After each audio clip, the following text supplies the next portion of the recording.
Well, excited to be joined here on MASN All Access by Just Baseball's Aram Leighton, prospect guru. Aram, have you been sleeping since the draft and the deadline with so many moving pieces with prospects here? I mean, I know you've been updating your top 30s, top 15s, top 100s. Where does the sleep come into play, if at all?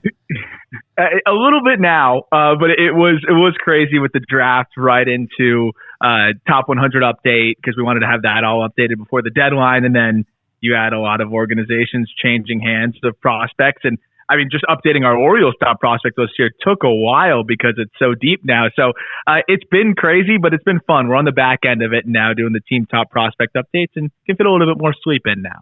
Yeah, and we know you've got us covered, Aram. Let's talk about that Orioles system that you mentioned.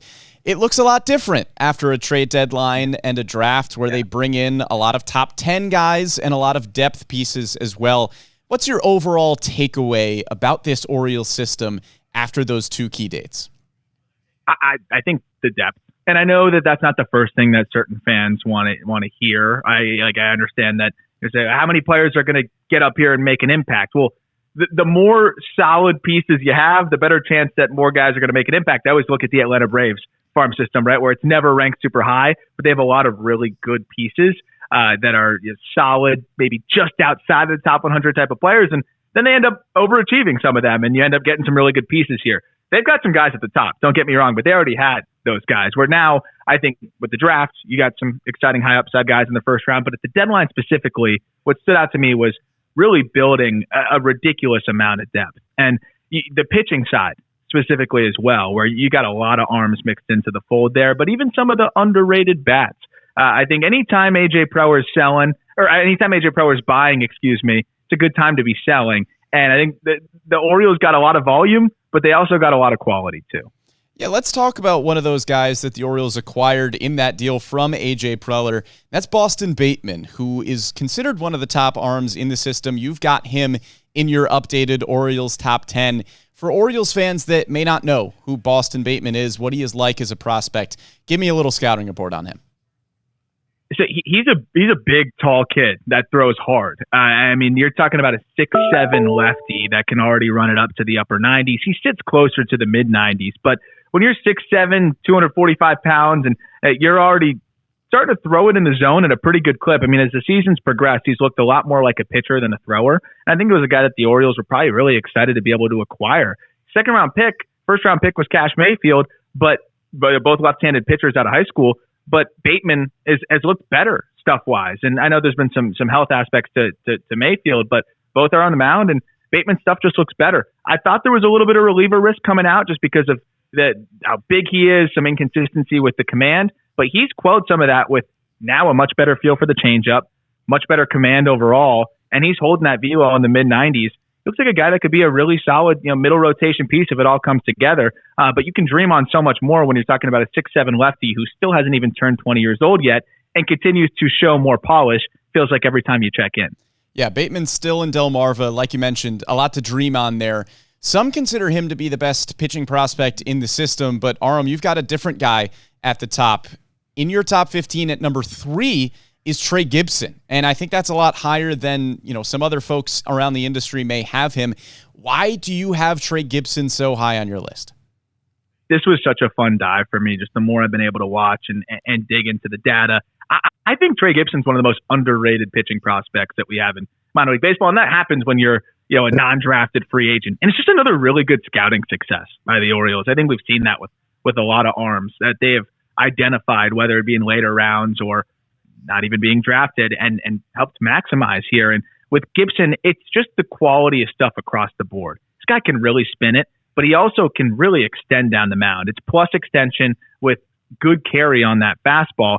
And then you've got a cutter that looks above average. You've got a slider that looks above average. You got a curveball that looks like a plus pitch and a sweeper that he'll mix in there as well. I've talked to some really talented hitters in the minor leagues, and one of the more common names that comes up of what's been your toughest AB this year, Trey Gibson has been the name that's come up there because of what you have to game plan for. A fastball that's going to get on you quicker than you think, with more life than you would expect, and then an assortment of breaking balls at all different velocities and shapes that do all different types of things. I don't know how you eliminate pitches. I don't know how you get comfortable against a guy like this because he commands all of them. I think he's again, one of the more underrated arms that you got, and a guy that could pitch his way into rotation consideration as soon as next year. Yeah, that's an exciting evaluation for Orioles fans to hear about now that Gibson is up in AAA Norfolk and could potentially, like you mentioned, play his way into that 2026 rotation conversation. But with Gibson, 6'5", Boston Baitman, you mentioned 6'7", 6'8". I mean, I don't know if Baltimore is looking to maybe make a bid for an NBA expansion team. Like, what is with all the pitchers that are just this tall? It's a trend we've seen for the Orioles over the past few seasons. I think it's a combination of maybe the stuff that they look for and then also what they think they can get out of some of these arms. I mean, Gibson's a guy that's definitely extending down the mound a lot better than he was as an amateur. And that was something that shifted as a professional, and you've seen that now really help his game. Boston Bateman's a guy that definitely is leaving some extension on the table for a 6'7" lefty, and I'm interested to see what they can find there and maybe helping those guys work down the mound. It's not just tall guys, though. It's tall guys that are probably more athletic than they get credit for. So I think there's that specific type of arm that they're looking for where they think they can get a little bit more out of that archetype, and then maybe a little bit easier to carve out an arsenal that works well off of itself from there. And you're seeing some success, as you mentioned, even with Trevor Rogers now having some success at the big league level as well. It seems to be an archetype that they're comfortable with, but it's hard to argue against their results in the identifying underrated arms throughout this system. Yeah, and those are two guys that we're highlighting, but we've also seen some really great seasons from guys like Michael Ferret and Braxton Bragg, who unfortunately goes down with injury. The Orioles acquired a bunch of arms at this year's trade deadline. You mentioned how much better the pitching depth has gotten. Talk about that just a little bit more. Ferret's another example, right? And I think they do a great job of identifying guys with some unique quirks too that build in some more deception. Ferret, kind of this crossfire delivery that has become very difficult for hitters to pick up. 14th round pick, a guy that just continues to get better and better and better. Bragg was, I think, on the cusp of really being that breakout guy as well in this farm system. And it stinks that he went down because his stuff was looking ridiculous. So that's another guy that you're excited to have come back.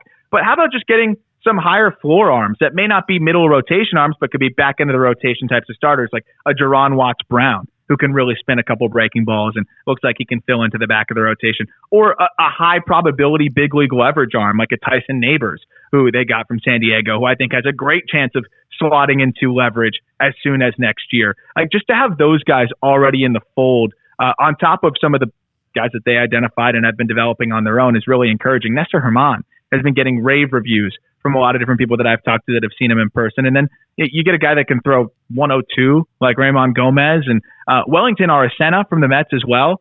Really talented arm. It's I think a wide range of outcomes, but you don't find guys sitting in the upper 90s with crazy movement on all their breaking balls. Like, there's a lot of irons in the fire here of all different types of pitchers too. Yeah, those high floor arms, it reminds me of somebody like Keegan Aiken, who was a starting pitching prospect in this system for a while. And then his floor was now what we're seeing as a high leverage, good lefty reliever. And you need a lot of those guys, especially as we look forward to 2026. But encouraging to see that the Orioles have some more pitching depth on the farm. We know their bread and butter over the past few seasons has been their hitting development on the position player side. And one guy who has really flown up rankings this year, Nate George. I mean, this was a 16th round pick a year ago, and now all of a sudden he's hitting about 350 this minor league season. What can you tell me about the outfielder? Yeah, I would say maybe the only guy that's been flying up more than Nate George is probably Esteban Mejia, another arm that it's just been ridiculous stuff for an 18-year-old. But George is a position player. I mean, it's got to be really exciting to see that side of things too, because you mentioned the Orioles have done it in the past, but they could have used a little bit of a jolt, I think, on the position player front through this system. And George has been exactly that. Athlete is the first word you think of when you see him, and he ran track and played football in high school. And he kind of plays baseball like a guy that played multiple sports. Like, it's a raw game still. It's a very athleticism-reliant game. But the fact that he's doing that and hitting 344 across all levels so far this year and has already gotten promoted to high A as a kid that just turned 19, who, again, is raw and it's athleticism over everything, is super encouraging. He looks like he could be an above-average defender in center field. And I think there's still so much more to unlock. And I think that's the exciting part about George is he's making it work on just hand-eye coordination and athleticism, but The swing mechanics could come along a lot more to tap into more power, especially to the pull side. He could have a better feel for the game in general that he'll get with more experience. You see how many times he's been thrown out on the base paths versus, I think what he could potentially be because he's so fast. And I think you could say similar things defensively. The Orioles have done a good job, as you mentioned, getting guys right mechanically. And I think if George starts to interact with the ground a little bit better too, it can be really scary in terms of what he can tap into. So what he's already doing as just a natural athlete is really exciting to kind of dream on what he can ultimately do as well. Yeah, a lot of first and second round picks in your Orioles top 10, but cool to see a 16th round guy in Nate George join that fold. But he does join a 2025 draft class that includes a lot of good position players, with 4 namely at the top. Yeah, I mean, Ike Irish had to be a really exciting get because there was some smoke of him potentially being an underslot candidate towards the top of the draft. And when I talked to teams, like the feedback on Irish and why every team was interested in him, why he was such a popular underslot candidate is it's a really rare hit and power combination from a guy that you're going to get out of the draft. Like, it's always hard to find those types of players, not in the top 5 that you can pick up. Now, there's some question about the defensive side of things, and I think the Orioles are excited that they could try to develop him continuously behind the dish, could play a little first, could play a little outfield. At least there's some versatility there. But what it's all about with Ike Irish is you get this elusive blend of above average hit and power with the chance to dream on a little bit more, and his lower half mobility and just how adjustable he is in the box really stands out to me. And then you get 2 players that are like on the opposite ends of the spectrum, which I think is really fun. You've seen the Athletics in recent years have a lot of success kind of drafting like from the spectrum of Jacob Wilson to Nick Kurtz. I think it's just subdued from that because it was later draft picks here, but like Wahiwa Aloy versus Caden Bodine, right? Where Aloy, massive power. There's some swing and miss that he's going to have to, prove that he can overcome, but you can dream on huge power sticking on the left side of the infield. And then Bodine, one of the best bat to ball guys in the entire draft. But the question is, how much power is he going to hit for? But you feel really good about his chances of getting to the big leagues because switch hitting catcher with plus bat to ball and one of the best receivers we've seen out of the draft in a while. So I like playing both ends of the spectrum there. It's a great way to find value. And I think both these guys are really fun to add into. Ike Irish is probably right in the middle. So it was a fun draft class, and they took advantage, I think, of having, obviously a lot of capital and picks to work with.